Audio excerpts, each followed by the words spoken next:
ભરૂચ રાજપૂત છાત્રાલય હોલ ખાતે મિસિસ ભરૂચ સ્પર્ધા યોજાઈ. 25 જેટલી મહિલાઓએ ભાગ લીધો. ભરૂચની સ્ત્રી નિકેતન સંસ્થા દ્વારા રાજપૂત છાત્રાલય ખાતે મિસિસ ભરૂચ સ્પર્ધાનું આયોજન કરવામાં આવ્યું હતું, જેમાં 25 જેટલી મહિલાઓએ સ્પર્ધામાં ભાગ લીધો હતો. વિશ્વ મહિલા દિવસની ઉજવણી નિમિત્તે ભરૂચની સ્ત્રી નિકેતન સંસ્થા દ્વારા રાજપૂત છાત્રાલય હોલ ખાતે મિસિસ ભરૂચ સ્પર્ધાનું આયોજન કરવામાં આવ્યું હતું. સ્મિતાબેન શાહે પ્રાર્થના કરી સ્પર્ધાની શરૂઆત કરી હતી.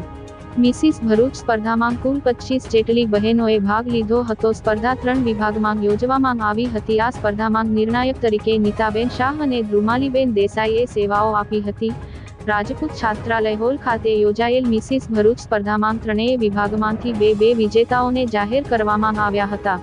તમામ વિજેતાઓને ઉપસ્થિત મહેમાનોના હસ્તે ક્રાઉન તથા શેષ પહેરાવવામાં આવ્યા હતા અને ઇનામ આપી પ્રોત્સાહિત કરવામાં આવ્યા હતા. સ્ત્રી નિકેતન સંસ્થાના પ્રમુખ નીતાબેન મિસ્ત્રીએ સૌને આવકાર્યા હતા.